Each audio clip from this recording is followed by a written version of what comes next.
Hello everyone, welcome back to Lakshya academy. आप सभी का स्वागत है हमारे इस प्लेटफॉर्म पे, जहाँ पे हम प्रिपरेशन कर रहे हैं for the UP triple SC assistant statistical officer की, है ना। As the subject, the particular subject we are studying is your statistics, है ना। स्टैटिस्टिक्स को हमने स्टार्ट किया है and the complete series for this vacancy will be of MCQ, है ना। एमसीक्यूज के जरिए हम क्या करेंगे अपने सिलेबस को कंप्लीट करने की कोशिश करेंगे, है ना। क्योंकि होता क्या है कि जब थ्योरी पेपर को जब आप स्टडी करते हैं, ये आपका थ्योरी प्लस न्यूमेरिकल दोनों पेपर है, तो जब आप सब्जेक्ट को स्टडी करते हैं ना, तो क्या होता है कि रीड करते करते वक्त आपको होल कॉन्सेप्ट तो समझ में आ जाता है, लेकिन जो उस थ्योरी में से जो लाइन बाय लाइन जो आपके एमसीक्यूज बनते हैं, वहां पे हम अटक जाते हैं ना, कि कॉन्सेप्ट क्लियर है बट कहाँ से कौन सा पॉइंट पूछ लिया जाएगा। इसके लिए आपको जरूरी है कि एमसीक्यूज की प्रैक्टिस थोड़ी होनी चाहिए, है ना। तो on YouTube every Monday, Wednesday and Friday at 8 PM हम अपनी एमसीक्यू सीरीज करते हैं। This is the class number 2, set number 2। On daily basis, on the alternate basis we are doing 15 questions, but the coverage will be of 25 to 30 question, है ना। ये आपका content रहता है। हम 15 क्वेश्चन के जरिए 30 एटलीस्ट डबल को कवर करने की कोशिश करते हैं। This is class number 2, okay. And हमारे यूनिट 2 को हमने यहाँ पे स्टार्ट किया है। दैट इज यूनिट 2 में आपका यूनिट 1 में क्या था? यूनिट 1 में बस बेसिक चीजें थी कि व्हाट इज स्टैटिस्टिक्स, स्टैटिस्टिक्स होता क्या है, आपका डेफिनेशन क्या है, उसके एडवांटेजेस क्या है, डिसएडवांटेजेस, मिसयूज और आपका बायसनेस कैसे उसको इम्पैक्ट करता है ना। जब हम इसकी मेंस की क्लासेस करेंगे then we will discussing it in a detailed way, है ना। क्वेश्चंस के जरिए कैसे करंट सिनेरियो को उसमें मर्ज करना है, ये सारी चीजें हम वहां पे करेंगे, ओके। यूनिट 2 जो है आपका, उसका नाम क्या है आपका? Collection and presentation of data, है ना। हमने देखा था कि स्टैटिस्टिक जो है आपका, ये मेनली 4 वर्ड्स का ही कॉम्बिनेशन है ना। स्टैटिस्टिक्स में आप 4 चीजों को ही करते हैं। कलेक्शन, डाटा का संग्रह, देन आप करते हैं इसका प्रेजेंटेशन, है ना। प्रेजेंटेशन आपका एनालिसिस के पहले भी होता है, एनालिसिस के बाद भी। तो सबसे पहली बात हमने कही कि हम करते हैं डाटा का कलेक्शन, प्रेजेंटेशन, एनालिसिस, यानी कि जो भी न्यूमेरिकल वाला पार्ट है ना, उसका हमको सेंट्रल मीन निकालना है, सेंट्रल टेंडेंसी निकालनी है, डिस्पर्जन निकालना है ना, इंडेक्स नंबर निकालना है, उसका कोरिलेशन, रिग्रेशन, जितनी भी चीजें आप स्टैटिस्टिक में आज तक आपने जो पढ़ा है ना, तो वो सारी चीजें एनालिसिस वाले पार्ट में आती है ना, जो न्यूमेरिकल वाला पोर्शन है। देन अगेन जब आपने डाटा को एनालाइज कर लिया तो फिर से आप उसको प्रेजेंट करते हैं, ओके। एंड फाइनल इंटरप्रिटेशन, उसकी व्याख्या क्या है, जो भी आपने ये जो काम किया है। जैसे अभी आपका 26-27 में जनगणना होने वाला है ना, जिसको तरीके से कायदे से हो जाना चाहिए था 2021 में, और on the duration of 10 year, हर 10 साल में हमारा सेंसस होता था, जनगणना होती थी, लेकिन ड्यू टू द कोरोना हम 21 में कंडक्ट नहीं कर पाए, है ना। इट इज रनिंग लेट, है ना, 5-6 साल आपका लेट हो गया है। तो ये 26-27 में 2 फेजेस में आपका सेंसस होना है। तो ये जब सेंसस होगा तो हमारे पास क्या आएगा? बहुत सारा डाटा आएगा, है ना। तो उस डाटा को एकत्रित किया जाएगा। आपको पता है पूरा सेंसस का प्रोसेस क्या होगा, कि हर घर से जो पूरे भारतवर्ष में जितना भी आपका हाउस होल्ड है, वहां से डाटा कलेक्ट किए जाएंगे about your literacy, number of members in the family, जितनी भी चीजें हैं, तमाम चीजें, सारी चीजों को कलेक्ट किया जाएगा, देन उसको प्रेजेंट किया जाएगा, उस पर एनालिसिस होगा, है ना। साक्षरता दर निकालेंगे, बर्थ रेट निकालेंगे, डेथ रेट निकालेंगे, जनसंख्या निकालेंगे, घनत्व निकालेंगे, सारी चीजों को निकालने के बाद हम उसको प्रेजेंट करेंगे, है।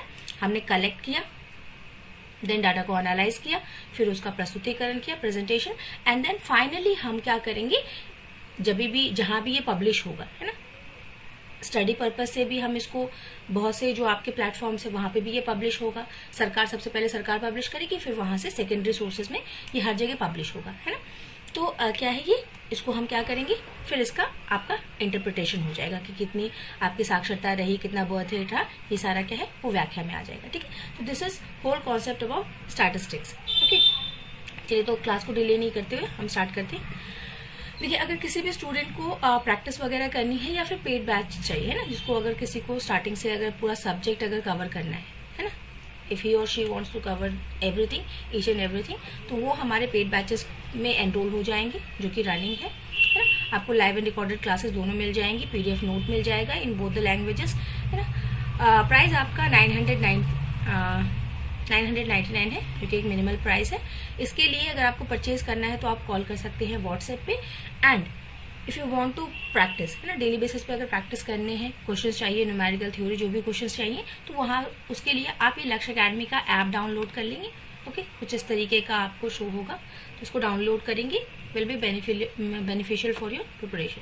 चलिए, कमिंग टू द क्वेश्चंस, सबसे पहला क्वेश्चन जो है हमारे पास, तो आज का जो क्वेश्चन होने वाला है हमारा, वो आपका कलेक्शन एंड प्रेजेंटेशन पे होने वाला है। ठीक है, तो जो सबसे पहला क्वेश्चन है आपके सामने, तो कहता है कि which of the following is the most reliable source of primary data collection in socio economic survey.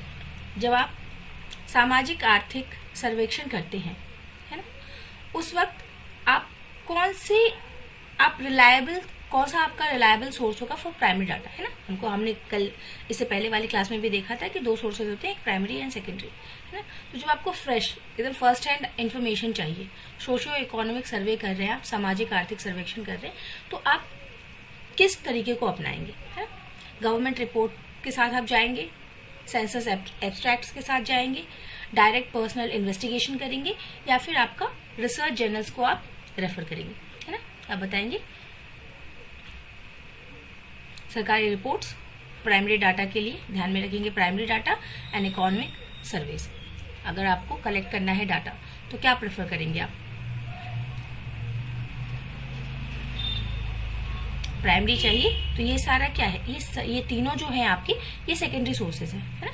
ये हमारे सारे तीनों सेकेंडरी सोर्सेज है। C is only the option for primary source. अगर आपको फर्स्ट हैंड इन्फॉर्मेशन चाहिए तो आप डायरेक्ट पर्सनल इन्वेस्टिगेशन ही यहाँ पे करेंगे, प्रत्यक्ष व्यक्तिगत जांच के साथ आप जाएंगे, है ना।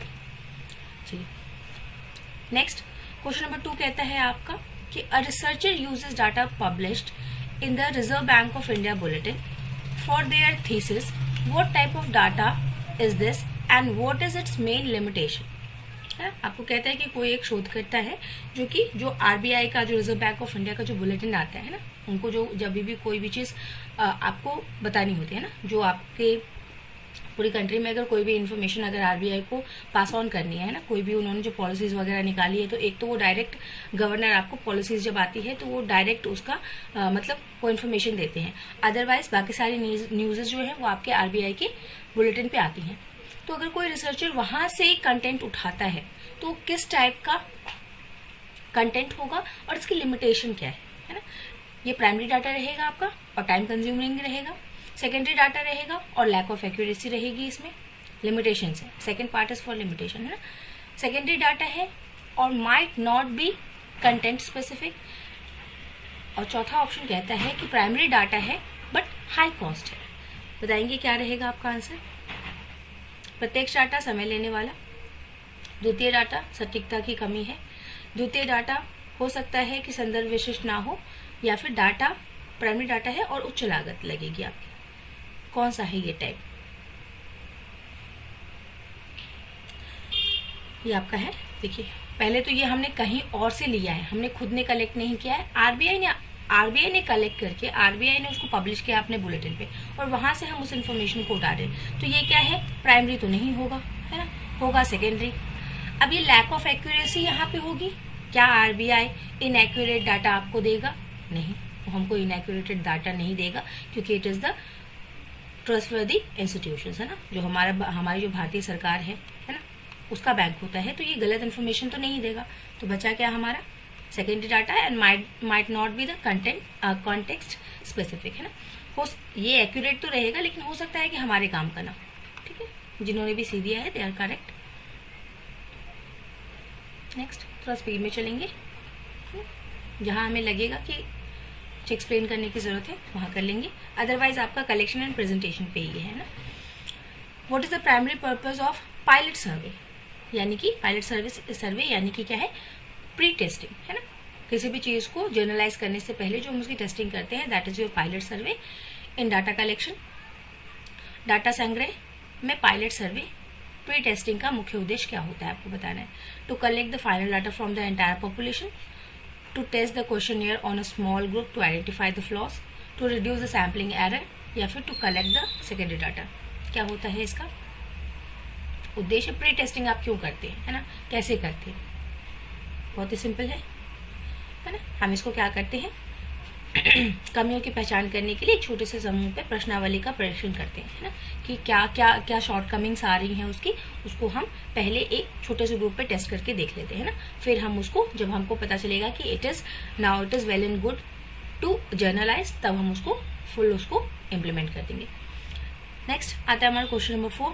कहते हैं कि which of the following is considered a non sampling error.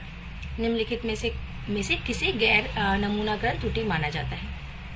Error due to small size of sample, error due to respondent biasness, error due to non response by and b और सी बोथ। कुछ इकाइयों द्वारा अनुत्तर के कारण, है ना, यहाँ पे कुछ मिसप्रिंट रह गया, ठीक है, बताएंगे फिर भी। नॉन सैम्पलिंग का मतलब क्या है कि हमसे सैंपल बनाते वक्त कोई गड़बड़ी नहीं हुई है ना। हमने सैम्पलिंग को देखा था ना, हमने आपसे कहा था कि उसको डिटेल में आप एक बार देख लेंगे। 2-3 क्वेश्चन हमने किए थे और बाकी हमने आपसे कहा था कि इसको डिटेल में आप जाके देखेंगे एज अ होमवर्क। तो जो सैम्पलिंग करते वक्त अगर हमसे गलती नहीं हुई है, रादर देन सैम्पलिंग अगर कोई गलती होती है तो वो किस वजह से आएगी? तो रिस्पोंडेंट के बायसनेस की वजह से, या फिर अगर किसी ने कुछ इकाइयों द्वारा अनुत्तर के कारण, है ना, कि किसी ने उत्तर ही नहीं दिया या दिया तो बायस दिया, तो इन दोनों कारणों से आपका नॉन सैम्पलिंग एरर जो है वो आ सकता है ना। जैसे हमने एक एग्जिट पोल वाली बात की थी कि वहां पे या तो वो आपको एक्यूरेट डाटा नहीं बताएंगे, है ना, या फिर वो रिस्पॉन्स ही नहीं देंगे, है ना।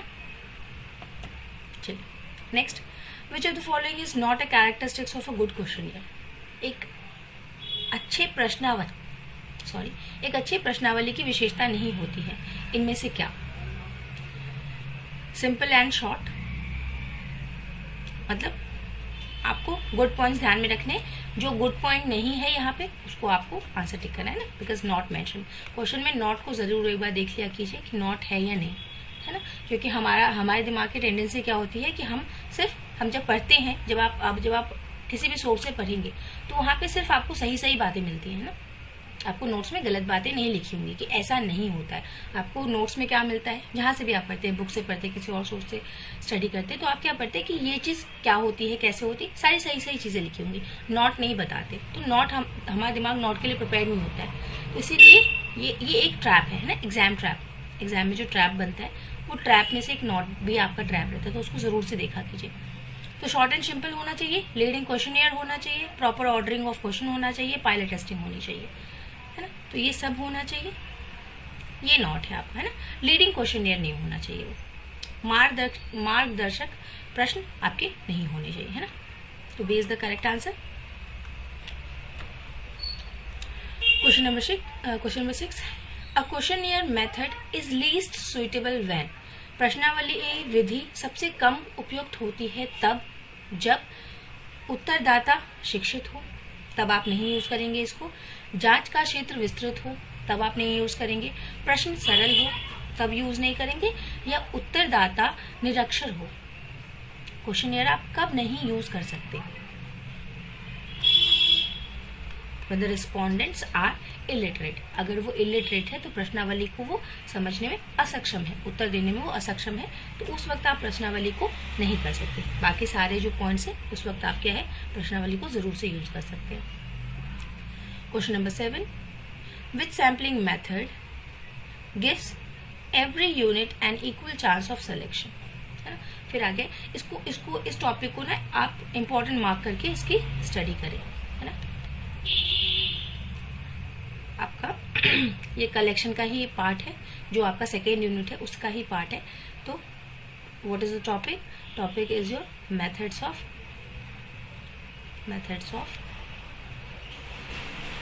योर सैम्पलिंग, है ना। सैम्पलिंग की मेथड, है ना। एक पॉपुलेशन होता है, पॉपुलेशन से हम एक सैंपल निकालते हैं। ये सैंपल जो आपने निकाला, दिस इज योर पॉपुलेशन। वो पूरी जनसंख्या, वो पूरा एरिया, वो पूरा एरिया जहाँ पे आपको स्टडी करना है, ठीक है। जैसे कि हमको अगर मान लीजिए कि अगर हमको दिल्ली एनसीआर में किसी चीज का एक सर्वे करना है, तो the total Delhi NCR will be your population, है ना। बट हम इतना टाइम नहीं है, इतना हमारा बजट नहीं है, so what we do, we extract a sample from it, है ना। हम एक सैंपल ले लेते हैं, स्मॉल सैंपल दो टाइप के सैंपल्स बनते हैं आपका, एक स्मॉल सैंपल बनता है, सैंपल साइज को आप एन से रिप्रेजेंट करते हैं, एक बनता है स्मॉल और एक बनता है large. When the number of items in your sample is less then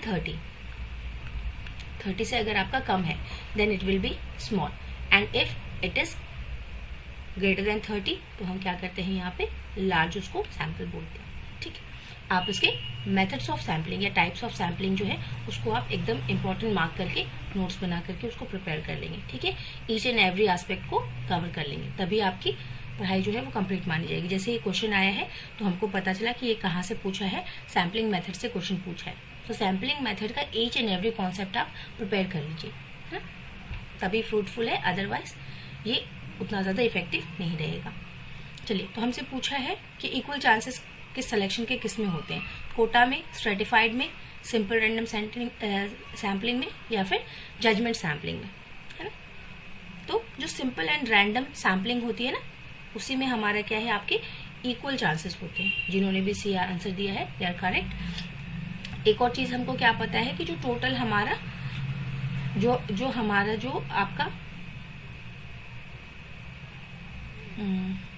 जो प्रोबेबिलिटी होती है वो हमारी, अगर कोई चीज़ 100% है ना, उसमें हम उसको क्या करते हैं कि there is chances of happening of incident. जब आप प्रोबेबिलिटी पढ़ रहे थे तो आपने वहां पे देखा होगा कि किसी चीज़ के होने की संभावना और किसी चीज़ की नहीं होने की संभावना दोनों बराबर होती है ना, 50-50 हम मान के चलते हैं, है ना। ठीक है, तो एक हमारा होता है P और एक होता है हमारा Q को हम देते हैं 1 - P। ठीक है, ओके। तो यहाँ पे ये जो हम कह रहे हैं ना कि इक्वल चांसेस ऑफ सिलेक्शन, तो इक्वल चांसेस ऑफ सिलेक्शन क्या है आपके 50% होते हैं ना। चलिए, which of the following is not a characteristics of good classification. जब आप अपने डाटा का क्लासिफिकेशन करते हैं तो उसके लिए कौन सा एक अच्छे वर्गीकरण का कौन सा एक लक्षण नहीं है। एग्जॉस्टिव होना चाहिए, यानी कि विस्तृत होना चाहिए जब आप क्लासिफिकेशन करें तो, म्यूचुअली एक्सक्लूसिव होना चाहिए, एम्बिग्यूअस होना चाहिए या होमोजीनियस होना चाहिए, है ना। सजातीय, अस्पष्ट, परस्पर अनन्य या फिर विस्तृत। क्या नहीं होना चाहिए, तो एम्बिग्यूअस नहीं होना चाहिए, अस्पष्ट वर्गीकरण कभी आपका नहीं होना चाहिए, है ना। एग्जॉस्टिव, विस्तृत होना चाहिए ताकि किसी त्रुटि की संभावना ना रहे। म्यूचुअली एक्सक्लूसिव, एक वर्ड आप सुनते हैं एक्सक्लूसिव और एक सुनते हैं इंक्लूसिव, है ना। कभी कभी इन वर्ड्स में भी कंफ्यूजन आता है।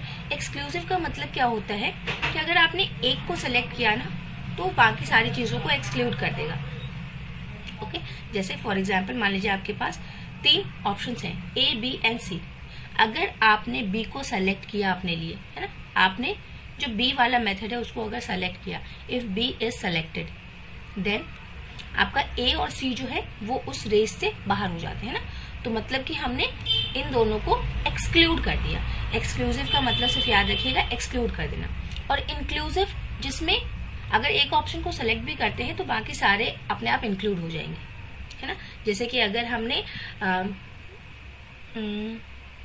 मान लीजिए जैसे कि अगर आप बस हम रिलेट करने के लिए day to day life example बता रहे हैं। जैसे कि मान लीजिए कि आप अगर किसी रेस्टोरेंट में खाना खाने जा रहे हैं, है ना, तो वाटर इज इंक्लूडेड, है ना। हम ऐसा मान सकते हैं कि वहाँ पे जो वाटर है इट इज इंक्लूडेड, है ना।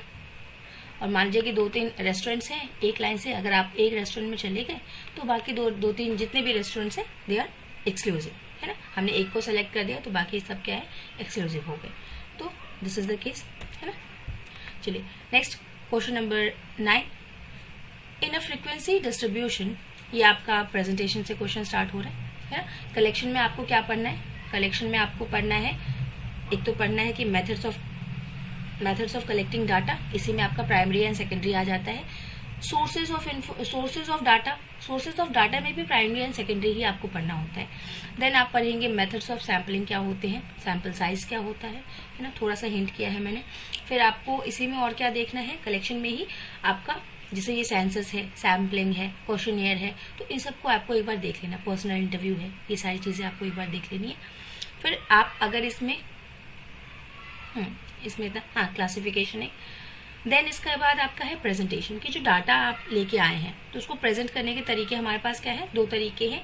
एक आपका डायग्रामेटिक है ना, डायग्राम्स, ग्राफ्स, ये सब है कि इस तरीके से आप प्रस्तुत कर सकते हैं ना। फिर इसी में टैबुलेशन आता है ना, हम डायग्राम बनाते हैं, टेबल्स के फॉर्म में दिखाते हैं, चार्ट्स के फॉर्मेट में दिखाते हैं, आपका हिस्टोग्राम आता है, बार ग्राफ आता है, पाई चार्ट आता है। तो ये सारा क्या है, प्रेजेंटेशन का पार्ट है ना।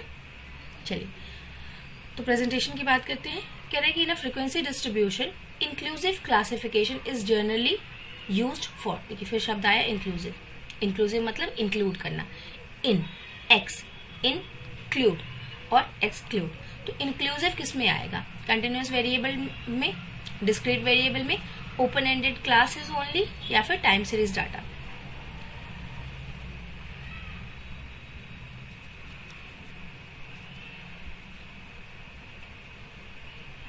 ओके, कब रहता है आपका, ये रहता है आपका डिस्क्रीट सीरीज में, है ना। डिस्क्रीट वेरिएबल्स क्या है, देखिए डिस्क्रीट वेरिएबल्स क्या आता है, जैसे इसमें आपको ये कुछ इस तरीके से दिखेगा कि जैसे हमने कहा कि क्लास 5, क्लास 6, मान लीजिए हम यहाँ पे क्लासेस ले रहे हैं, तो क्लास 5, क्लास 6, क्लास 7, इसमें एक हम एक्स दिखाते हैं, एक हम फ्रीक्वेंसी डिस्ट्रीब्यूशन दिखाते हैं ना, ये आपका एफ। तो हमने कहा कि क्लास 5 में नंबर ऑफ स्टूडेंट्स कितने हैं, तो 30 हैं, यहाँ पे 35 है, यहाँ पे 28 है। तो हम क्या कह रहे हैं कि इस क्लास में कितनी चीजें इंक्लूडेड हैं, है ना। यही जब आप दूसरे फॉर्मेट्स में जाएंगे तो वहां पे क्या करते हैं कि जैसे कि मान लीजिए हमने 0 to 5 बनाया, तो हमने क्या किया, बस 0 से 5 वाले को इंक्लूड किया है, बाकी सारे जैसे ही 0 to 5 कहा, अगर हमने कहा कि आपके नवजात शिशु से लेके 5 वर्ष तक की आयु वाले शिशु, तो ये कहने का मतलब हमने क्या किया कि इसके नीचे और इसके ऊपर जो है वो सारा एक्सक्लूडेड है, ठीक। लेकिन यहाँ पे जब हमने 5 कहा तो हमने इसमें सब कुछ इंक्लूड कर लिया, क्लास 5 की जितनी भी चीजें हैं उसको इंक्लूड किया। तो ये डिस्क्रीट सीरीज है, ये कंटिन्यूअस है ना। बी इज द असतत चर। नेक्स्ट आएंगे question number 10, which diagram is most appropriate to show the composition of an expenditure. जब आप व्यय की संरचना को दर्शाने के लिए कौन सा आरेख सर्वाधिक उपयुक्त रहता है आपका, है ना। कौन सा, जब आपको एक्सपेंडिचर डाटा दिखाना है ना, एक्सपेंडिचर डाटा कहाँ, जैसे मान लीजिए कि गवर्नमेंट के जो बजट्स आते हैं, है ना, तो गवर्नमेंट दिखाती है कि यहाँ एक्सपेंडिचर करने वाले, एजुकेशन पे इतना करेंगे, स्कीम पे इतना करेंगे, पॉलिसी पे इतना करेंगे, है ना, कल्याण के कार्य पे इतना करेंगे। तो वहां पे क्या है, वो अपना दिखाती है कि हम एक्सपेंडिचर कहाँ कहाँ करने वाले हैं, या फिर कंपोजिशन ऑफ एक्सपेंडिचर, वही ना कि हमारे पास खर्च करने के लिए इतना पैसा है, इसमें से हम कितना कितना कहाँ कहाँ खर्च करेंगे। तो इस चीज को दिखाने के लिए आप कौन से डायग्राम का यूज करेंगे, या सरकार कौन से डायग्राम का यूज करती है, histogram, pie chart, frequency polygon, या फिर आपका ओगेव, कौन सा आप यूज करेंगे। आपने देखा भी होगा ना, जब बजट आता है तो पाई चार्ट्स को दिखाते हैं ना, ये इस तरीके से दिखाते हैं, और उसमें दिखाते हैं कि इतना शेयर एजुकेशन के लिए गया, इतना सोशल वेलफेयर के लिए गया, है ना, इस तरीके से दिखाते हैं हम pie charts. Question number 11, histogram is used for. Histogram का उपयोग आप कब करते हैं, क्वालिटेटिव डाटा के लिए, डिस्क्रीट डाटा के लिए, कंटिन्यूअस फ्रीक्वेंसी डिस्ट्रीब्यूशन के लिए, या क्रोनोलॉजिकल क्लासिफिकेशन के लिए, काल अनुक्रमिक वर्गीकरण, सतत आवृत्ति वितरण के लिए, केवल असतत डाटा के लिए, या फिर गुणात्मक डाटा के लिए। हिस्टोग्राम कब यूज करते हैं, इस तरीके का होता है ना हिस्टोग्राम आपका, विदाउट एनी गैपिंग, कंटिन्यूअस। इसका अगर डायग्राम आपके दिमाग में है, एक तो ये होता है हिस्टोग्राम विदाउट एनी गैपिंग्स, है ना, कंटिन्यूअस रहता है, कोई गैपिंग नहीं रहती है। दूसरा एक होता है आपका बार ग्राफ्स। बार ग्राफ्स में और हिस्टोग्राम में क्या डिफरेंस रहता है कि there is a gapping, there is no gapping, continuous, discontinuous, है ना। तो इसका आंसर कंटिन्यूअस से ही मिल जाएगा आपको कि सतत कंटिन्यूअस फ्रीक्वेंसी डिस्ट्रीब्यूशन को जब आप दिखाते हैं तो वो हिस्टोग्राम बताता है आपको। Question number 12, which diagram is best suited to represent the component of total value such as family budget breakdown, है ना। एक फैमिली है, उसका बजट ब्रेकडाउन आपको दिखाना है ना, कि उसके पास जो टोटल बजट है उसको वो कहाँ कहाँ एलोकेट करने वाले हैं ना। जैसे मान लीजिए कि फैमिली का एक्सपेंडिचर बजट है, सैलरी आई 50,000, है ना, इसमें से कुछ टैक्सेस कट गए, कुछ हमने एक्सपेंडिचर के लिए रखा, कुछ सेविंग्स के लिए रखा। Tax, saving, expenditure. तो एक्सपेंडिचर जो है वो एक पर्टिकुलर चीज पे आप खर्च नहीं करते हैं ना, जो एक्सपेंडिचर का आपका बजट है वो एक पर्टिकुलर चीज पे आप नहीं करते, उसको सब डिवाइड करते हैं ना, food, cloth, then your travelling expenses, entertainment, है ना, इस तरीके से हम उसका सब डिविजन करते हैं। तो बताना है कि कौन सा डायग्राम आपका बेस्ट सूटेड रहेगा।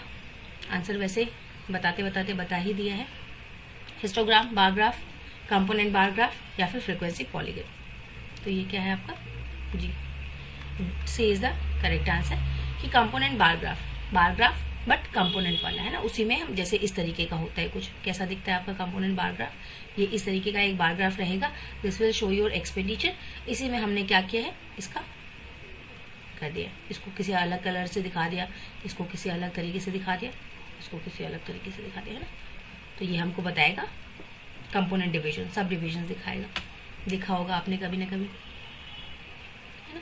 प्रेजेंटेशन का काम क्या होता है कि आपको जो व्याख्या है उसको बहुत सरल कर देता है ना, कि if you don't want to read the whole article about the classification, interpretation, है ना, हमको पूरा जो पोथा लिख के दिया गया है हमको उसको नहीं पढ़ना, हमने बस एक डायग्राम देखा, एक प्रेजेंटेशन देखा कि हाँ ये क्या है आपका, विजुअल चीजें ज्यादा याद रहती है ना, तो हमने एक डायग्राम देखा और हमारे डायग्राम को ही देख के हमने सारा कुछ समझ लिया कि ये क्या बताना चाह रहे हैं ना। तो that is the main motto of your presentation, प्रस्तुतिकरण का यही एक परम उद्देश्य है आपका। Question number 13, which of the following graphical method is used to determine the median value of a data set? Median value, किसी भी डाटा सेट का मीडियन वैल्यू एकदम बीच की संख्या, है ना, मीन, मीडियन, मोड आगे पढ़ेंगे हम, है ना, तो वहां पे न्यूमेरिकल वाला भी कुछ पोर्शन हम यहाँ कर लेंगे, ठीक है। तो बताना है आपको कि उसके लिए कौन सा यूज करते हैं, हिस्टोग्राम, लेस देन ओ गिव, पाई डायग्राम या फिर बार डायग्राम।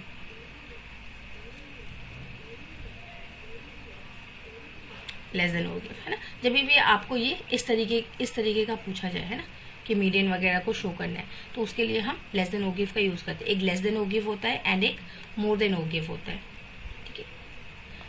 फ्रीक्वेंसी डिस्ट्रीब्यूशन के लिए आपका यूज होता है जब आपको फ्रीक्वेंसी डिस्ट्रीब्यूशन दिखाना है, और यहाँ पे हमसे मीडियन की बात की, median value of data set, तो इसके लिए लेस देन ओ गिव का यूज करते हैं आप। देखिए अभी एक हमने पढ़ा था हिस्टोग्राम, एक चीज होती है हिस्टोग्राफ, और एक है आपका हिस्टोरीग्राम, दोनों में डिफरेंस है ना। ये नहीं समझिएगा कि यहाँ पे कोई स्पेलिंग मिस्टेक है, या फिर उसी को मतलब स्पेलिंग मिस्टेक नहीं समझिएगा, या फिर हिस्टोग्राम नहीं समझिएगा, है ना। ये क्या है आपका हिस्टोरीग्राम है, समथिंग डिफरेंट फ्रॉम हिस्टोग्राम। तो कह रहे हैं व्हाट डज अ हिस्टोरीग्राम रिप्रेजेंट, एक हिस्टोरीग्राम आपको क्या दर्शाता है, frequency of continuous data, time series data, qualitative data या फिर ज्योग्राफिक डाटा, भौगोलिक, गुणात्मक, समय श्रृंखला या सतत डाटा आवृत्ति। क्या बताएगा, हिस्टोरी, जैसा इसका नाम कह रहे हैं ना वही इसका आंसर होगा। हिस्ट्री आपको कहाँ से पता चलेगी किसी चीज की, जब आप उसका टाइम सीरीज एनालिसिस करेंगे, टाइम सीरीज डाटा देखेंगे कि हम पिछले 10 साल का अपना एक्सपोर्ट का ट्रेंड देखें, पिछले 10 साल का हम अपने नेशन का ग्रोथ देखें, है ना, तो वो सब क्या है टाइम सीरीज में आता है, और इसी को आप हिस्टोरीग्राम के नाम से भी जानते हैं, ठीक है। It is different from the histogram. Last question for the day, question number 15, when data is presented in paragraph and described and descriptive sentences, it is known as what. जब आपका जो डाटा है उसको पैराग्राफ्स के form में हमने दिखाया है और डिस्क्रिप्टिव नेचर है ना, हमने यहाँ पे देखा था कि स्टैटिस्टिक्स आपका एक तो डिस्क्रिप्टिव स्टैटिस्टिक्स है और एक आपका इन्फ्लुएंशियल है। डिस्क्रिप्टिव में चीजों को डिस्क्राइब करते हैं, इन्फ्लुएंशियल में आप कंक्लूजन्स निकालते हैं, है ना, व्हाट इज द आउटकम। तो यहाँ पे कह रहे हैं कि पैराग्राफ और डिस्क्रिप्टिव फॉर्मेट में अगर आपको डाटा प्रेजेंट करके दिया है तो उसको आप क्या बोलते हैं, टैबुलर, टेक्सचुअल, डायग्रामेटिक या फिर ग्राफिक। ये जो चारों आपको बताए हैं, प्रेजेंटेशन के मेथड बताए हैं, प्रस्तुतिकरण आप इतने तरीकों से कर सकते हैं ना। सिंपल है कि अगर टेक्स्ट के फॉर्म में दिया है, पैराग्राफ एंड डिस्क्रिप्टिव फॉर्म में दिया है, तो this will be the textual presentation of data. Tabular, table के फॉर्म में, डायग्राम्स के फॉर्म में एंड ग्राफ्स के फॉर्म में, ठीक है। Pie chart, bar graph, histogram, ये ग्राफ में आता है आपका ओ गिव, है ना, लेस देन, मोर देन, ये सारा ग्राफ में आता है, ओके। चलिए जी, so this is all for today's class, okay. कुछ और थोड़े से हम क्वेश्चंस इस पे थोड़े से और कर लेंगे, है ना। Thank you everyone, have a nice and wonderful day.